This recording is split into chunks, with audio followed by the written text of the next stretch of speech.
The market fixates on kinetic escalation. Oil prices plunge on de-escalation rhetoric. Source number 3. Travel warnings are issued for the Middle East. Source number 4. The entire threat matrix is calibrated to the visible launch of a missile. This is a Category 1 error in threat assessment. The calculus of modern conflict is not measured in warheads, but in leverage. The primary vector is not loud, it is silent. While you are watching the sky, the real attack surface is 30,000 feet below sea level. CSIS reports detail the strategic vulnerability of the undersea fiber optic cables that function as the global economy's central nervous system. A single, deniable cut is not an act of war. It is a targeted liquidity seizure on a planetary scale. Simultaneously, the attack vector opens in low Earth orbit. The blinding of GPS and communication satellites is not science fiction, it is documented doctrine. The kinetic cost is negligible. The systemic impact is absolute. It is a launch-on-warning protocol, not for ICBMs, but for margin calls. The objective is to engineer the blind Leviathan. The goal is not to defeat the great power in battle, but to sever the digital tendons, connecting its markets, its military, and its government. In a system already hollowed out by domestic housing liabilities, source number 1, the sudden stop of data is the mathematical trigger for a systemic solvency crisis. A nation that cannot see, cannot price its assets, and cannot communicate becomes a liability to itself, collapsing under its own leveraged weight. The motive for modern conflict is misunderstood. It is not conquest, it is solvency. When a nation-state faces terminal economic decay, conventional warfare becomes a liability it cannot afford. The pivot is not a choice, it is a mathematical certainty. The objective shifts from battlefield victory to triggering a systemic liquidity crisis in the adversary. Consider the trigger. According to analysis from RUSI, the war was driven by extreme domestic liability, an unpopular conflict a weakened state could not sustain. This is the blueprint for a solvency crisis. The state's balance sheet is underwater. This internal weakness is mirrored in the West, where, as data from StephenRatner.com confirms, a housing crisis creates a parallel systemic vulnerability. Both systems are primed for shock. Weakness forces a pivot to asymmetry. The kinetic cost of an operation, a drone, a mine, a tactical strike, is negligible. The financial leverage is astronomical. We have seen this protocol before. When tensions with Iran spiked, a single presidential statement de-escalating the threat caused oil prices to plunge 3%, erasing billions in market value instantly. The threat of escalation, as noted in UK travel warnings, is the primary weapon. The kinetic event is merely the detonator. This is a launch-on-warning protocol for national survival. When internal liability exceeds conventional capacity, the state is incentivized to export the crisis. The goal is to force a solvency event in the target system that is more severe than your own. It is not about winning a war. It is about forcing the opponent into a state of financial checkmate before your own system collapses. As great powers lose their moral compass, this becomes the dominant strategic vector. The kinetic cost of lethality has inverted.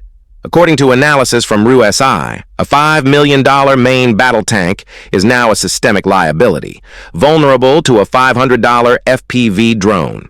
This 10,000 to 1 cost disparity is not a battlefield anomaly. It is the core equation of modern conflict. The age of symmetrical warfare, predicated on expensive, state-funded platforms, is over. The new protocol is economic exhaustion through asymmetric attrition. This is the democratization of violence.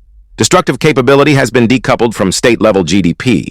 It grants non-state actors and economically weaker nations a launch-on-warning capability against a superpower's most capital-intensive assets. The barrier to entry for inflicting systemic pain has collapsed. The objective is not to defeat an army, but to trigger a solvency crisis in the nation that funds it. The tank is merely the detonator. The true target is financial stability.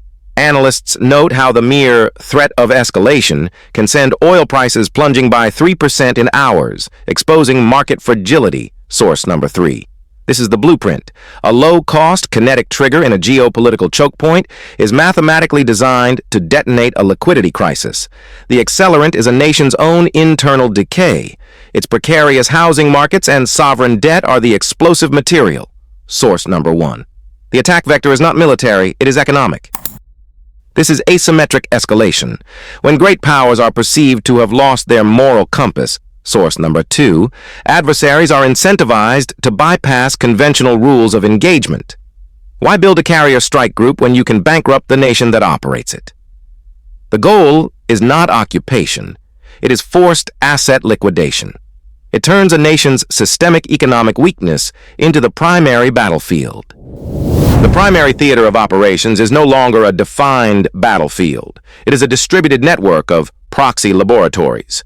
These are not random hotspots of chaos. They are meticulously selected gray zones where the mathematics of systemic collapse are tested and refined. The target is a nation's internal solvency. Reports analyzing the Western housing crisis confirm this is no longer just an economic issue, it is a strategic liability. This internal economic decay is the designated attack surface for asymmetric operations. These gray zones serve as live-fire ranges for economic warfare. RISI analysts note that instability in regions like South Africa, or even observed economic vulnerabilities in allied nations like Canada, are monitored not as threats, but as data points.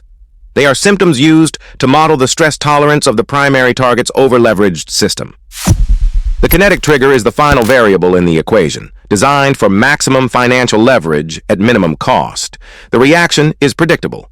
A simple de-escalation of rhetoric with Iran previously triggered a 3% plunge in crude prices. The system is primed for a launch-on-warning response. Adversaries, identified by geopolitical analysts like Shashi Tharoor as operating outside traditional norms, understand this new battlefield. While UK authorities issue 17 distinct travel warnings for the Middle East, framing it as an escalation threat, the strategic reality is different. This is not a warning about random violence. It's a bulletin announcing the arena is live. The protocol is mathematical certainty. Use the gray zone data to calibrate the economic weapon. Execute a low-cost kinetic event in a known choke point. The objective is not to win a war, but to trigger a systemic solvency crisis in the target nation, forcing a cascade of asset liquidation across the entire global financial system. The launch-on-warning doctrine is not a strategy. It is a mathematical protocol triggered by fear. Strategic Command has minutes, not hours, to verify if an attack is inbound. If satellite and radar networks detect an incoming launch, retaliation is authorized before the first warhead impacts. This is designed to guarantee a second strike capability, preventing an enemy from achieving a successful decapitation strike. The decision is automated to outpace the velocity of the threat. Now, introduce a new vector, a cyber attack that blinds the network. This is the fog of digital war. According to analysts at CSIS, an adversary doesn't need to launch a kinetic strike. They only need to create the illusion of one. In an environment where great powers have lost their moral compass, as Shashi Tharoor warns, the assumption is always malice, not malfunction. This digital ambiguity forces the commander into an impossible choice. He is no longer reading data, he is gambling on the absence of it. The protocol's logic becomes a systemic liability. If the radar is blind, is it a system failure or the opening move of a decapitation strike? The doctrine compels a launch based on the warning, even if the warning itself is a phantom. The threat of such an escalation is enough to trigger market collapse, as seen when geopolitical risk sent oil prices climbing before reversing on de-escalation news. This is asymmetric leverage. A low-cost cyber probe is mathematically designed to detonate a high-cost solvency crisis, exploiting the hair-trigger nature of a world already saturated with risk. The thesis is simple. A nation's solvency is its center of gravity. As internal liabilities mount, like a housing crisis that StephenRatner.com identifies as fundamentally unaddressed, the entire economic structure becomes brittle. Geopolitical adversaries, whom CSIS analysts note are operating in a post-moral framework, view this not as a domestic issue, but as a systemic vulnerability. It becomes a mathematical incentive for asymmetric escalation. Market sensitivity to geopolitical risk is a known quantity. Oil benchmarks can retreat 3% based on a single presidential statement, de-escalating kinetic action with Iran. This establishes a baseline for a launch-on-warning protocol in financial markets. Analysts at RUSI confirm that great power rivals like China understand this equation intimately. It is not about winning a conventional war. It is about calculating the precise, low-cost kinetic input required to trigger a cascade failure in an over-leveraged system. Official attribution will be impossible, likely citing accidental anchor drag or unexplained seismic activity. The true purpose is not disruption, but data collection. It is a calibration shot designed to measure the lag time between the kinetic event and a systemic liquidity crisis in Western markets.